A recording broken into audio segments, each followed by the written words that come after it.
इससे पहले हम 12th का पार्ट 8 बता दिए हैं, लेसन 4 का पार्ट 8। उसमें बता दिए हैं कि स्वगर्भता का चिकित्सा समापन।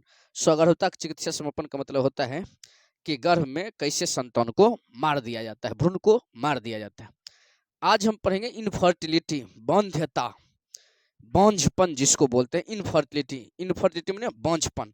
बांझपन के कारण क्या है, बांझपन अगर कोई हो गया तो स्त्री कैसे संतान को जन्म दे सकती है, पुरुष में बांझपन कैसा होता है, महिला में बांझपन कैसा होता है, दोनों में बांझपन कैसा होता है, इस सब के बारे में पढ़ेंगे। आप थोड़ा सा इसको ठीक से समझिए, ये परीक्षा की दृष्टि से भी इम्पोर्टेंट है और आप सबके लिए जागरूकता के लिए भी ये बहुत जरूरी है, ताकि अब भविष्य में जब मैरिज हो तो उस टाइम आप इस सिचुएशन को डील कर सके। इसके लिए आपको समझ होना चाहिए, आप समझिए। पहला यहाँ पर देखिए इनफर्टिलिटी यानी कि बांझपन। बांझ उसके बताइए पन, एक बोलते हैं इनफर्टी, ओकर बताइए लिटी। इनफर्टिलिटी माने की होता है बताइए बांझपन। इसको बांध्यता भी बोलते हैं। कौन चीज बोलते हैं बताइए, बांध्यता। एक बार फिर से एक कौन चीज बोलते हैं बताइए, बांध्यता। इनफर्टिलिटी माने होता है बांझपन या बताइए बांध्यता। बांध्यता। अब बांध्यता या बांझपन किसको बोलते हैं, जब भी कोई भी दंपति, दंपति में नर और मादा यानी कि मेल और फीमेल संभोग करने के बावजूद यानी कि सेक्स करने के बावजूद या बताइए कोशिश करने के बावजूद भी 1 साल या उससे ज्यादा, कोशिश करने के बावजूद भी 1 साल या उनसे ज्यादा दिन तक संतान प्राप्ति करने में सक्षम नहीं होता है, तब इस स्थिति को बोलते हैं बांझपन। बांझपन या बताइए बांध्यता। एक बार फिर से बोलते हैं, ध्यान समझिएगा। जब भी कोई दंपत्ति, दंपत्ति माने कपल, पति और पत्नी, मेल और फीमेल, नर और मादा कोशिश करने के बावजूद, संभोग करने के बावजूद या सेक्स करने के बावजूद, टोटल एफर्ट लगाने के बावजूद भी 1 साल या उससे ज्यादा दिन तक संतान प्राप्त करने में सक्षम नहीं होता है, तब इस स्थिति को बोलते हैं बांझपन या बांध्यता। कौन सी बोलते हैं, बांझपन या बांध्यता। तो ये तो आप बस समझ में आ गया है। तो बताइए 1 वर्ष, 1 वर्ष या बताइए उससे अधिक, उससे ऊपर बताइए अधिक समय तक, उससे अधिक समय तक कोशिश करने के बावजूद भी, कोशिश करने के बावजूद भी, कोशिश करने के कुछ बताइए बावजूद भी संतान को प्राप्त करने में सक्षम नहीं होता है, तब इस स्थिति को बांध्यता या बांझपन कहते हैं। अब देखिएगा, बांझपन 2 प्रकार से होता है। बांझपन कितने टाइप्स होता है बताइए, 2 टाइप्स। एक होता है प्राथमिक, एक होता है द्वितीयक। एक होता है बताइए द्वितीयक, प्राथमिक बांझपन और बताइए द्वितीयक बांझपन। प्राथमिक बांझपन किसको बोलते हैं, वैसी महिला, बताइए जल्दी से, वैसी ओकर बाद बताइए महिला जो एक भी संतान को जन्म नहीं दिया है, यानी कि वो गर्भधारण करने में सक्षम ही नहीं है, तो ऐसी बांझपन को बोलते हैं प्राथमिक बांझपन। एक मतलब कोई भी महिला जो कोशिश कर रही है फिर भी 1 साल या उससे अधिक दिन तक संतान को नहीं जन्म दे रही है, या फिर कभी जन्म दिया भी नहीं है, एक मतलब एक बार भी इस संतान को जन्म नहीं दिया है, तब इसको बोलते हैं प्राथमिक बांझपन।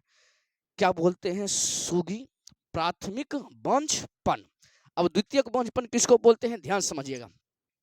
मतलब वैसी महिला जो 1 बार या 2 बार संतान को जन्म दे चुकी है, लेकिन उसके बाद वो कोशिश करने के बावजूद भी संतान को जन्म नहीं दे पा रही है।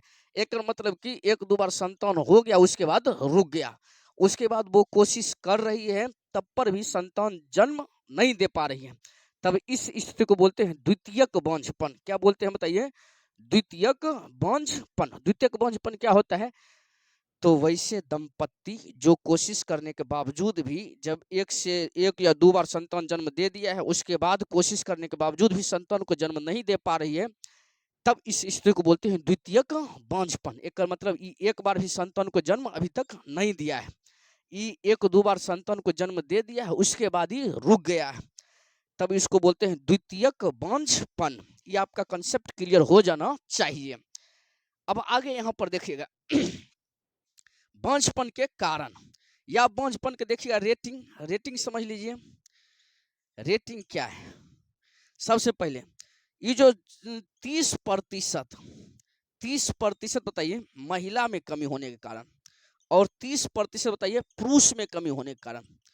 एक बार फिर से, यानी कि अगर मान लीजिएगा पूरे दुनिया में 100 गो बांझ है, 100 गो बांझपन से ग्रसित दंपत्ति है, उसमें से 30% यानी कि 30 गो में महिला का प्रॉब्लम हो सकती है, 30 गो में पुरुष का प्रॉब्लम हो सकती है, 20% यानी कि 20 गो में दोनों में प्रॉब्लम हो सकता है, और शेष बचता है 30 दूनी 60 20 80 और बचता है 20% का पता नहीं है। एक मतलब 100% अगर बांझपन का रेशियो है तो 30% महिला के कारण बांझपन होती है, 30% पुरुष में कमी होने के कारण बांझपन होती है, 20% महिला और पुरुष दोनों में कमी होने के कारण होती है, और 20% बांझपन किस कारण से होता है पता नहीं है। एक मतलब 30% बांझपन में किसकी भागीदारी है बताइए, महिला की, और 30% किसका है बताइए, पुरुष का, और 20% किसका है बताइए, दोनों का, और 20% इसमें बताइए इसका डॉक्टर भी पता नहीं लगा पाया है, हम भी पता नहीं लगा पाएंगे, आप भी पता नहीं लगा पाएगा 20% की महिला में कमी है या पुरुष में। इतना बात आपको समझ में आ गया होगा। तो रेटिंग का मतलब होता है कि कितने प्रतिशत मेल का, कितने प्रतिशत फीमेल का, कितने प्रतिशत दोनों का, कितने प्रतिशत दोनों में से किसी का नहीं अज्ञात कारण से हो रहा है। ये बात समझ में आ गया होगा। अब हम पढ़ते हैं बांझपन के कारण। बांझपन के कौन चीज पढ़ते हैं बताइए, कारण। बांझपन के बताइए कारण, बांझपन के क्या कारण हो सकता है, तो बांझपन के दोनों में कारण पढ़ते हैं। देखिए बांझपन के महिला में कारण और बांझपन के पुरुष में कारण। तो बताइए बांझपन के कारण, कारण किस में बताइए, महिला में, और दूसरा बताइए किस में, पुरुष में। अब दोनों समझते जाइएगा।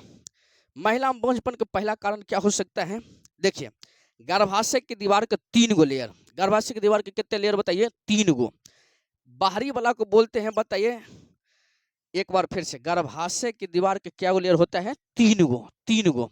मायोमेट्रियम, इंडोमेट्रियम, पेरीमेट्रियम, ये सब होता है लेयर, और हम अंदर का लेयर होता है इंडोमेट्रियम। ये देख लीजिए गर्भाशय है, गर्भाशय की दीवार जो होता है आंतरिक लेयर, एक बोलते हैं इंडोमेट्रियम, इंडो ओकर बाद कौन सी बोलते हैं, मेट्रियम, और बीच वाला को बोलते हैं मायोमेट्रियम, मायो ओकर बाद बता दो मेट्रियम, और बाहर वाला को देख लीजिए पेरीमेट्रियम। तो बाहर वाला को की बोल देते हैं बताइए, पेरी ओकर बाद बता दो मेट्रियम, मेट्रियम। तो गर्भाशय की दीवार, गर्भाशय का जो लेयर होता है ओकरा में कितने लेयर होता है, 3 गो, ऐसे समझ लीजिए, हाथ समझ लीजिए। अंदर वाला को बोल दीजिए इंडोमेट्रियम, बाहर वाला को बोल दीजिए पेरीमेट्रियम, और बीच वाला को बोल दीजिए मायोमेट्रियम, मायोमेट्रियम। अब देखिए अंदर का जो लेयर होता है उसको बोलते हैं इंडोमेट्रियम, और इंडोमेट्रियम का जो विकास होता है अंदर का वो होता है इंडोमेट्रियल कोशिका। इंडोमेट्रियल कोशिका के समूह को बोलेंगे इंडोमेट्रियल उत्तक। एक बार फिर से, कोशिकाओं के समूह को कौन सी बोलते हैं, उत्तक। एक समान प्रकार की कोशिका एक साथ आता है तो क्या बोलते हैं, उत्तक। तो बताइए इसको बोलते हैं इंडोमेट्रियम, और इंडोमेट्रियम का निर्माण किससे होगा, इंडोमेट्रियल कोशिका से। और इंडोमेट्रियल कोशिका क्या होगा, एगो नहीं, बहुत सारा। तो बहुत सारा कोशिका मिलकर कौन सी कहलाएगा, इंडोमेट्रियल उत्तक। तो बताइए इंडोमेट्रियम का निर्माण होता है इंडोमेट्रियल कोशिका से, इंडोमेट्रियल कोशिका के समूह को बोलते हैं इंडोमेट्रियल उत्तक। और इसमें महिला में जो होता है इंडोमेट्रियल उत्तक का विकास नहीं होता है। तो आज आप पहला रीजन में क्या है, पहला रीजन इंडोमेट्रियल उत्तक का विकास नहीं हो पाता है, नहीं होने से। दूसरा बता दो, इंडोमेट्रियम मन गर्भाशय के आंतरिक दीवार में इन्फेक्शन हो जाने से, यानी कि गर्भाशय की आंतरिक दीवार, आंतरिक दीवार यानी कि आंतरिक दीवार को कौन सी बोलते हैं, इंडोमेट्रियम, इंडो ओकर बाद बताइए मेट्रियम। इसमें कौन सी हो जाना चाहिए, इन्फेक्शन, इन्फेक्शन माने होता है सूजन, कौन सी हो गया बताइए, इन्फेक्शन। इन्फेक्शन मतलब होता है सूजन, संक्रमण, ऐसे समझ लो। तो गर्भाशय के आंतरिक दीवार में कुछ हो गया है बताइए, इन्फेक्शन या सूजन आ गया है, या इंडोमेट्रियल यानी कि आंतरिक दीवार का विकास ही नहीं हुआ है। और कौन हो सकता है तीसरा कारण बताइए, मानसिक धर्म में अनियमितता, मानसिक धर्म में कौन सी बताइए, अनियमितता। मानसिक धर्म में अनियमितता का मतलब होता है कि मानसिक धर्म का टाइमिंग घट रहा है या बढ़ रहा है, बीच बीच में ब्लीडिंग हो रहा है, पता नहीं की हो रहा है। इस स्थिति में महिला बांझपन से ग्रसित हो सकती है। और क्या हो सकता है बताइए, हार्मोनल डिसबैलेंस, यानी कि आपको पहले बता दिए हैं GnRH हार्मोन, या बताइए ल्यूटिनाइजिंग हार्मोन, या बताइए फॉलिकल स्टिमुलेटिंग हार्मोन। ये hormone luteinizing hormone, follicle stimulating hormone, जो बताइए अंडाणु को निकलने के लिए प्रेरित करता है। इसमें डिसबैलेंस हो जाने के कारण, डिस होकर बताइए बैलेंस हो जाने के कारण, डिसबैलेंस का मतलब होता है कि हार्मोन का लेवल हो सकता है कि ऊपर हो गया है या बताइए नीचे हो गया है। फॉलिकल स्टिमुलेटिंग हार्मोन से बताइए फॉलिकल ग्राफियन फॉलिकल से एस्ट्रोजन हार्मोन रिलीज होता है, और ल्यूटिनाइजिंग हार्मोन के कारण प्रोजेस्टेरोन हार्मोन रिलीज होता है। ये बात आपको पहले बता दें। या क्या हो सकता है बताइए, या महिला में हो सकता है कि सब कुछ हो रहा है लेकिन अंडोत्सर्ग ही नहीं हो रहा है। अंडोत्सर्ग, अंडोत को बताइए सर्ग, क्या हो रहा है बताइए, नहीं हो रहा है। जब तक अंडाशय से अंडाणु निकलेगा नहीं तब तक बताइए स्पर्म आकर के उनके साथ निषेचन कर पाएगा नहीं। एक मतलब अंडोत्सर्ग नहीं हो रहा है, तो मतलब महिला बांझपन से ग्रसित होगी और पक्का होगी। और की हो सकता है बताइए, और हो सकता है बताइए कि महिला शराब सेवन कर रही है, शराब, और बताइए अपने से बीड़ी माने सिगरेट, सिगरेट, यह महिला खा करके मोटा गई है, मोटापा, मोटापा, इस सब के कारण भी महिला बांझपन से ग्रसित हो सकती है। प्यारे दोस्तों, हो सकती है, आपको समझ में आना चाहिए। शराब मतलब होता है कि छोरी क्या छोरे से कम है, एक मतलब कि महिला क्या पुरुष से कम है। मच करके शराब पिएगी, होली है और होली में हो सकता है पिए, पता नहीं। सिगरेट, सिगरेट मजा आ रहा है सिगरेट पीने में। और उसके बाद बताइए मोटापा, खाने में भी मजा आ रहा है और खा करके बेचारी पाज कर रही है। तो शराब, सिगरेट, मोटापा, इस सब के कारण भी महिला बांझपन से ग्रसित हो सकती है। या मान लेते हैं अगला एक और लिखिए दो, किसी रोग से ग्रसित है, जन्मजात रोग से ग्रसित है, और अंग विकसित नहीं है, इसके कारण भी हो सकता है। यानी कि रोग, रोग, या बताइए जन्मजात रोग, जन्मजात रोग, या शारीरिक अक्षमता, शारीरिक को बताइए अक्षमता, शारीरिक अक्षमता का मतलब होता है शरीर काम नहीं कर रहा है ठीक से, कट भी रहा है, शरीर काम नहीं कर रहा है ठीक से, तनिको कट रहा है, तो आप उसको देख लीजिएगा। यहाँ पर लिखा है रोग, जन्मजात रोग, शारीरिक अक्षमता, इस सब के कारण भी बताइए महिला बांझपन से ग्रसित हो सकती है। एक बार यहाँ पर दिखाई नहीं दे रहा है, मैं बता देते हैं। शराब माने दारू, सिगरेट माने बीड़ी गांजा सिगरेट, मोटापा माने मोटापा, रोग माने आप जानते हैं रोग, जन्मजात रोग माने जो जन्मे से हो गया है, शारीरिक अक्षमता मतलब शरीर जो है, शरीर में दम में नहीं है, इतनी बात समझ लो। इस सब के कारण महिला बांझपन से ग्रसित हो सकती है।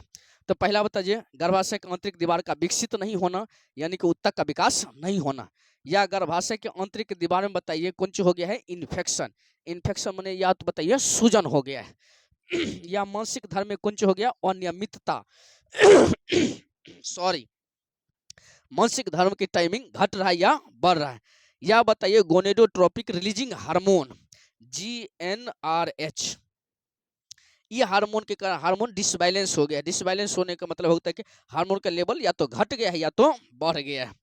दूसरा बताइए अंडोत्सर्ग की क्रिया क्या हो चुका है बताइए, रुक गया है, अंडोत्सर्ग की क्रिया नहीं हो रहा है। शराब, सिगरेट, मोटापा, इस सब के कारण भी बताइए बांझपन से ग्रसित हो सकता है। इतना बात आपको प्यारे मित्रों दोस्तों समझ में आ जाना चाहिए। अगला आ जाओ, एक और महिला में फिलोपियन नलिका, फिलोपियन ओकर बताइए नलिका, नलिका का पथ, पथ बता दो संकीर्ण हो जाना, संकीर्ण हो ओकर बता दो जाना। संकीर्ण हो जाना का मतलब की होता है, ऐसे समझ लीजिए, जैसे ये मान लीजिए है कौन सी है, अंडाणु, सॉरी अंडाशय, और एक बोलते हैं फिलोपियन ट्यूब। अब अंडाणु इधर से निकलेगा इधर जाएगा और यहाँ पर जाकर के वेट करेगा, लेकिन यही बताइए फिलोपियन ट्यूब का रास्ता क्या हो जाएगा, बहुत पतला, पतला का मतलब नहीं समझते हैं, इतना छोटा गली है और इसमें अपना जाएंगे तो ई पार से ऊपर चले जाएंगे, लेकिन भैंसा जाएगा तो बताओ ई पार से ऊपर जा पाएगा? नहीं। तो भैंसा के लिए रास्ता कुछ चाहिए बड़ा, बड़ा रास्ता रहेगा तब जाकर के ई पार से ऊपर जाएगा। सेम टू सेम अंडाणु को अंडाशय से बाहर निकल कर यहाँ पर आने के लिए जितना बड़ा रास्ता चाहिए उतना बड़ा रास्ता मिल नहीं पाता है, यानी कि ये जो फिलोपियन ट्यूब है एक रास्ता कुछ हो गया संकीर्ण, संकीर्ण माने पतला हो गया है, जिसके कारण अंडाणु रास्ते में रुक जा रहा है, वहां पर पहुंच नहीं पा रहा है। और जब वहां पर नहीं पहुंचा पा रहा है तो आपको पता है कि स्पर्म आकर के यहीं पर रहता है और डिरिया आकर के फिर से लौट आता है या बेचारा मर जाता है। तो आप भी बताइए जब ये रास्ते पतला होगा तो अंडाणु उधर जाएगा? नहीं। तो फिलोपियन नलिका यानी अंडवाहिनी नलिका का पथ माने रास्ता संकीर्ण हो जाना, संकीर्ण माने पतला हो जाना। जैसे एक गाना सुने होंगे, भागलपुर के गलिया साकर गलिया है। साकर गलिया माने बहुत छोटा है, पतला है, ठीक रास्ता नहीं है। इतना बात आपको समझ में आ जाना चाहिए, हमें मान कर चलते हैं। अब आइए पुरुष में बांझपन के कारण।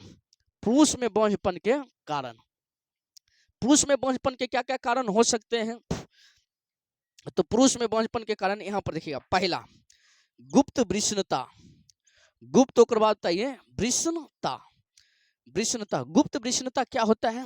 यहाँ पर देखिए, जब बताइए नर, नर माने बालक, बालक माने लड़का, माता के गर्भ में होती है, गर्भ में होती है, तो बताइए वो टेस्टिस कहाँ होता है? शरीर के भीतर। ऐसे समझ लीजिए, जैसे मान लेते हैं बच्चा है, बच्चा का टेस्टिस कहाँ होना चाहिए? शरीर के बाहर, इसको बोलते हैं टेस्टिस। आपको पता है क्या बोलते हैं? वृषण। और वृषण निकलता है किन्ने से बताइए? पेट से। पेट माने बताइए उदर। आप ये समझ रहे, मान लेते हैं ये लड़का का पेट है, ये लड़का का पैर है, ये ओकर टेस्टिस है, ओकर पेनिस है। अब आ जाइए, ये टेस्टिस जो होता है उदर में होता है, उदर माने ऊपर, ऊपर होता है। और जब बताइए जब भ्रूण धीरे धीरे बड़ा होता है तो धीरे धीरे टेस्टिस कहाँ आता है? नीचे, ताकि टेस्टिस उदर से कहाँ आ जाए? नीचे। क्यों? क्योंकि पुरुष में टेस्टिस में स्पर्म का निर्माण होता है, और स्पर्म का निर्माण होगा कब? जब शरीर के तापमान से 2 से 2.5 डिग्री सेंटीग्रेड तापमान होगा कम, तब। अब बताइए अगर ये टेस्टिस ऊपर में रह जाएगा तो एक मतलब शरीर का तापमान कितना होता है? 37। तो टेस्टिस का भी तापमान कितना होगा? 37। तो बताइए स्पर्म का निर्माण होगा? नहीं होगा। स्पर्म का निर्माण होगा भी किसी वजह से तो स्पर्म जिंदा नहीं रहेगा, स्पर्म मर जाएगा। स्पर्म की आयु होता है 20 मिनट, याद रखिएगा, पूछ देगा स्पर्म का जीवन काल कितने मिनट होता है? 20 मिनट। अब बताइए, तो ये बताइए जब जन्म लेता है तो जन्म लेने से पहले ही ये टेस्टिस धीरे धीरे कहाँ उतर आता है? बाहर। या जन्म लेने के बाद भी टेस्टिस बाहर नहीं उतरा है तो 2 से 3 महीने के भीतर धीरे धीरे टेस्टिस कहाँ आने लगता है? बाहर। लेकिन अगर किसी वजह से टेस्टिस उदर, उदर माने पेट, पेट से बाहर नहीं आया है, टेस्टिस रह गया है किन्ने बताइए? भीतरे। अब भीतर रह गया है तो टेस्टिस तो है लेकिन पता नहीं चल रहा है किन्ने है। अब टेस्टिस जब हो गया है बताइए ऊपर, तो अब बताइए ओकरा में शुक्राणु का निर्माण होगा? नहीं। ओकरा में जब शुक्राणु का निर्माण नहीं होगा, क्यों नहीं होगा? क्योंकि तापमान चाहे 37 से कम, लेकिन तापमान यहाँ पर कितना है बताइए? 37। और शुक्राणु का निर्माण नहीं होगा, नहीं होगा तो ये पुरुष कुछ करने के बावजूद भी संतान जनरेट नहीं कर सकता है। कर मतलब ये बेबी सॉरी, बाबू सॉरी, लड़का बड़ होकर के कभी पापा नहीं बन सकता है। तो एक इलाज कुछ है, ऑपरेशन करके टेस्टिस को कहाँ निकाल दो? बाहर। चलिए ये बात आपको समझ में आ गया होगा। जैसे कभी कभी सुनते होंगे कि किसी किसी मेल में जो होता है एक गो टेस्टिस होता है, 2 गो टेस्टिस होता नहीं। एक मतलब एगो टेस्टिस गया किन्ने, तो एगो टेस्टिस बस ऊपरे रह गया है, नीचे आया नहीं है। ये बात आपको समझ में आ गया होगा। अगला आ जाए, दूसरा क्या कारण हो सकता है? वृषण में सूजन आ जाना। वृषण में कुंच आ जाना बताइए? सूजन। सूजन माने वह है बताइए? इन्फेक्शन। सूजन माने कुंच बताइए? इन्फेक्शन। यानी कि वृषण टेस्टिस के भीतर में ही कुंच आ गया है, सूजन, इन्फेक्शन हो गया है। इन्फेक्शन हो गया है कि मतलब टेस्टिस होकर टंच होकर के काम नहीं कर पा रहा है, मतलब शुक्राणु का निर्माण करने में 100% सक्षम नहीं है, जिसके कारण ये बेचारा पुरुष संतान जनरेट करने में भी सफल नहीं हो पाता है, क्योंकि वृषण में शुक्राणु का निर्माण ठीक से नहीं हो रहा है। या क्या हो सकता है? वृषण की नस मोटी हो जाना। वृषण की कुंच बताइए? नस कुंच हो जाना चाहिए, बताओ तो मोटी हो जाना, या बता दो बड़ी हो जाना। बड़ी हो जाना। वृषण की नस कुंच हो जाना, मोटी। नस मोटा होता है तो आपको पता है टेस्टिस का आकार धीरे धीरे फूलने लगता है, बड़ा होने लगता है। और किसी किसी का दूरे से पता चल जाता है कि आपका टेस्टिस लग रहा है टेस्टिस नहीं है, बहुत बड़का कुछ चीज है। तो नस कुंच हो जाना बताइए, मोटी हो जाना। वृषण की नस मोटी हो जाना। और इसमें बताइए पानी भी भर जाता है, तो इस वजह से भी बताइए इस संतान को जनरेट करने में सक्षम नहीं हो पाता है, क्योंकि वृषण की नस मोटी हो जाती है, शुक्राणु का निर्माण ठीक से नहीं हो पाता है। अगला और क्या कारण हो सकता है, ऐसे समझिए। शुक्राणु की संख्या कम होना। पहले यहाँ पर देखिए एगो बात और समझिए, ऐसे समझिए। जैसे एकरा बोलते हैं, एकरा में जितने भी मेटेरियल है एकरा बोल दीजिए वीर्य। वीर्य माने सीमन। एकरा कौन ची बोल दीजिए, सीमन। एक बार फिर से कौन ची बोलते हैं, सीमन। सीमन माने की होता है बताइए, वीर्य। वीर्य में दो बात होता है, एक होता है शुक्राणु, एक होता है तरल पदार्थ। तरल ओकर बाद बताइए पदार्थ। तरल पदार्थ ऐसे समझ लीजिए, पानी और चाय पत्ती। चाय पत्ती को मान लीजिए स्पर्म, पानी को मान लीजिए तरल पदार्थ। तरल पदार्थ यानी पानी में मिला दीजिए चाय पत्ती, बन गया चाय। चीनी मिलाओ अभी तनिको रुक करके, तो बता तो अपने से शुक्राणु ओकर बाद तरल पदार्थ, ये दोनों को जब मिक्स करते हैं, दोनों एक साथ होता है, तब ओकरा कौन ची बोलते हैं, सीमन, या कौन ची बोलते हैं, वीर्य। और एकरा बोलते हैं स्पर्म। कौन ची बोलते हैं, स्पर्म। एकरा बोलते हैं लिक्विड फॉर्म। एकरा कौन ची बोलते हैं, सीमन। एक मतलब वीर्य में क्या पार्ट होता है, दो, शुक्राणु और बताइए तरल पदार्थ। अब हम लिखते हैं इधर, पुरुष का जो वीर्य होता है, वीर्य माने कौन ची बताइए, सीमन।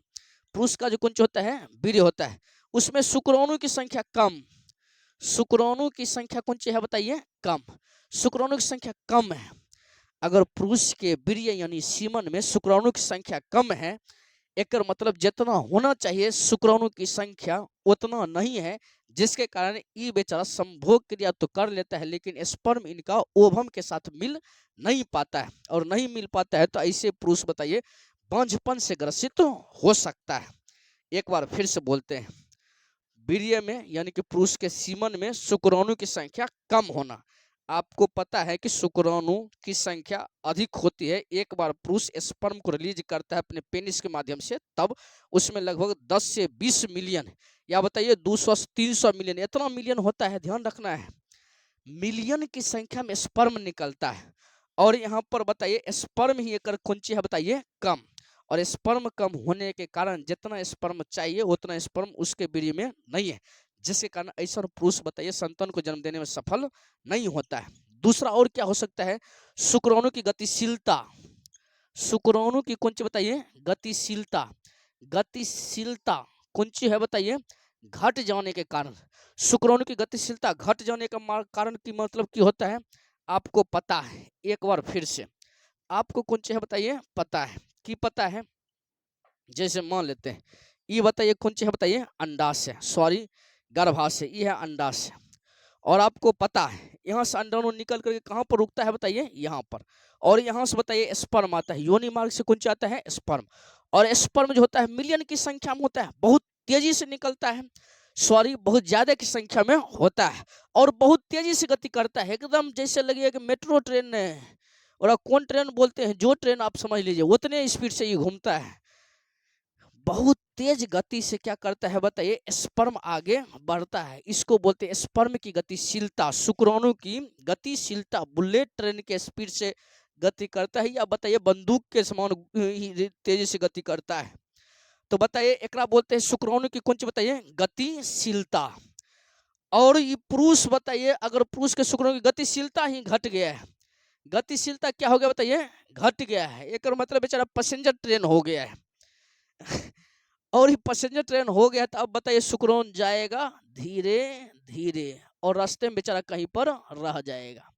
जैसे अपना गोली मारते हैं या फिर ढेले फेंकिए, जोर से फेंकेगा तो बहुत दूर तक जाएगा, और स्लो फेंक दीजिए तो बगले में गिर जाएगा। अब ये स्लो स्लो जा रहा है, नहीं नहीं रह जाएगा। अगर बताइए तेजी से गति कर रहा है तो बेचारा जाकर के अंडाणु से लड़ गया है, ले अंडाणु से मिल गया है। देखिए मतलब शुक्राणु की गतिशीलता क्या हो जाता है, घट जाता है। और क्या हो सकता है बताइए, शुक्राणु का आकार अनियमित होना। शुक्राणु का आकार कौन सा होना चाहिए बताइए? शुक्राणु का आकार कौन सा होना बताइए? अनियमित। शुक्राणु का आकार अनियमित होना, एक मतलब शुक्राणु शुक्राणु जैसा नहीं लग करके छुछुंदर जैसा लग रहा है, ऐसे समझ लीजिए। एक बार फिर से, शुक्राणु शुक्राणु जैसा नहीं लग रहा है, ओकरा आकार टेढ़ टाढ़ हो गया है। जैसे देखिए ना कि आप ही का मुंह न कान सब कुछ कैसे है बताइए? मनुष्य के जैसा। ओकरे में से न एन्ने से निकलने लगे, कान ओन्ने से निकलने लगे, दांत ओन्ने से निकलने लगे, तो देखने में अजीब नहीं लगेगा? आपको रिजर्वेशन तब दिया जाएगा कि आप विकलांग कोटा में आ गए। यहाँ पर देखिएगा। तो वैसे बताइए शुक्राणु का आकार कैसन होता है बताइए? ऐसा। अब एक आकार अगर चेंज हो गया है, अब बताइए शुक्राणु हम पहले पढ़ा चुके हैं, आप अपना फोटो देख लीजिए। सॉरी, आप अपना फोटो नहीं देखिए, शुक्राणु का फोटो आप देख लीजिए, आपको पढ़ा दिया गया है। तो शुक्राणु का बताइए आकार ऐसा होता है, लेकिन एक आकार बता दीजिए अगर गड़बड़ हो गया है, ऐसा से ट्रांसफर हो गया ऐसा, तो शुक्राणु का आकार अनियमित होने के कारण भी अंडाणु को भेद पाने में सक्षम नहीं होता है, और अंडाणु को भेद पाने में सक्षम नहीं होता है, तो ऐसे पुरुष बताइए कभी पापा नहीं बन पाता है। अगला आ जाइए, शुक्राणु का आकार अनियमित होना, शुक्राणु की संख्या कम होना, या शुक्राणु की गतिशीलता कम होना।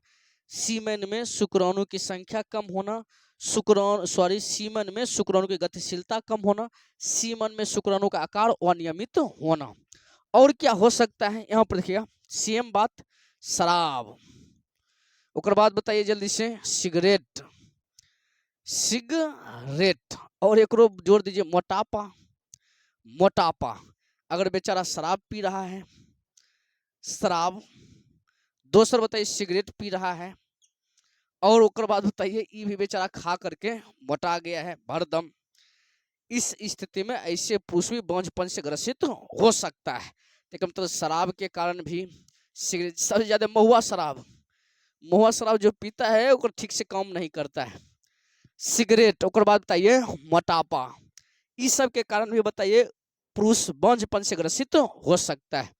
और इसको भी जोड़ दीजिए, कोनो रोग हो गया है, जन्मजात रोग हो गया है, जन्मजात रोग, या शारीरिक अक्षमता, शारीरिक बताइए अक्षमता, इस सब से ग्रसित है, तो ऐसे पुरुष संतान को जन्म देने में सक्षम नहीं होता है। प्यारे मित्रों, भाइयों एवं डैश डैश बहनों, अभी समझ लीजिए कि पुरुष के साथ पुरुष संतान को इस स्थिति में जन्म नहीं दे सकता है। इसका मतलब कि पुरुष भी बांझपन से ग्रसित हो सकता है, टोटल जिम्मेदारी महिला का नहीं है।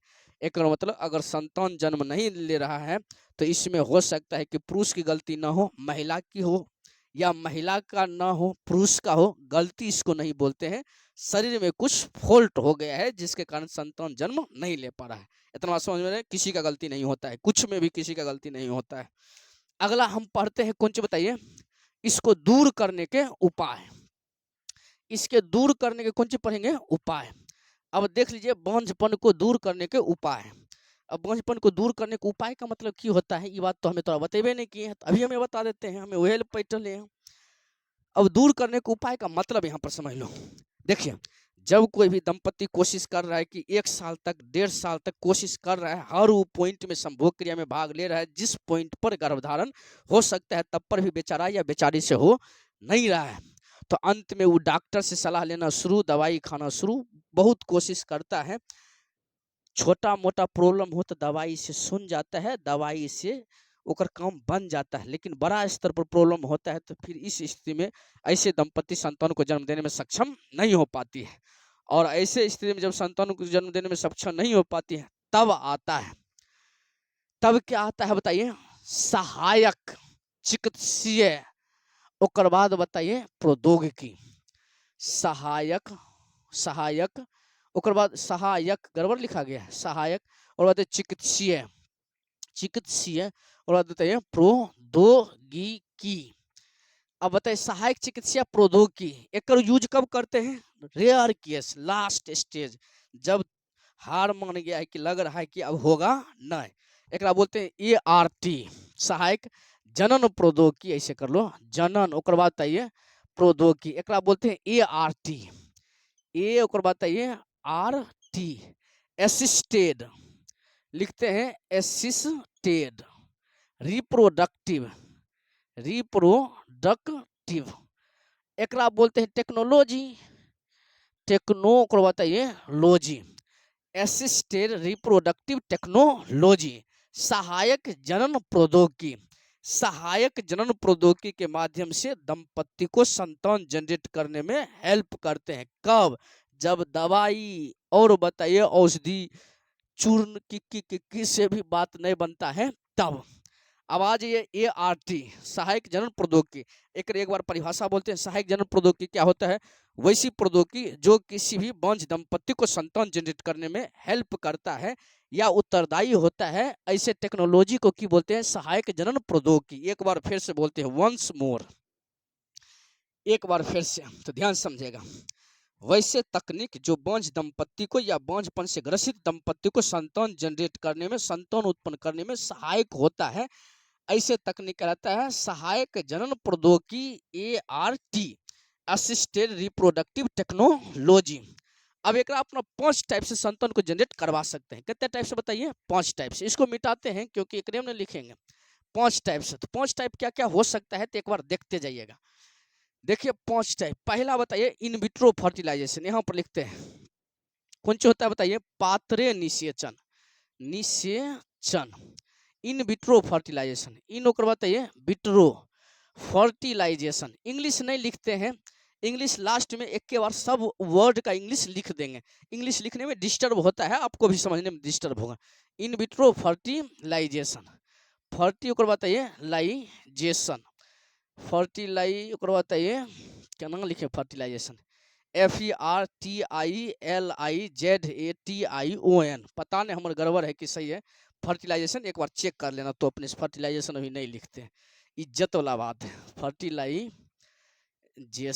लिख दो, जे होगा सो होगा। अगर हमारे गड़बड़ हो तो मित्र या मित्रों या मित्राइन सही कर लेना, ठीक ना?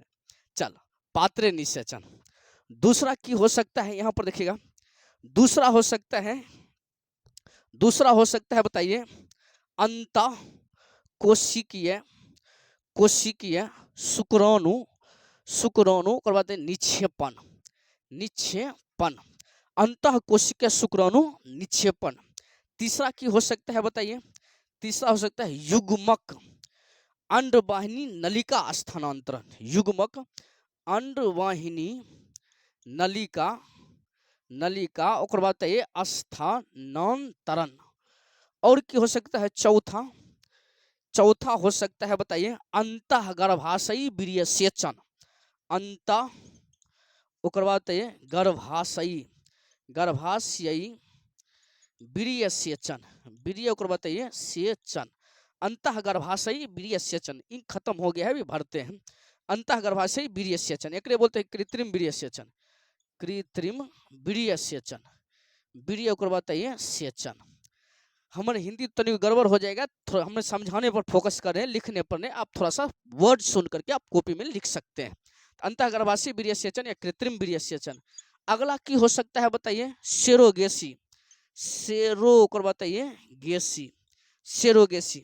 ये सब तकनीक है जिसके माध्यम से अपना किसी बांझ दंपति को संतान को जनरेट करने में, संतान को जन्म देने में हेल्प करवा सकते हैं। अब एक एक करके इसको पढ़ते हैं हम। थोड़ा सा इंक भर लेते हैं, थोड़ा सा कौन चीज भर लेते हैं बताइए?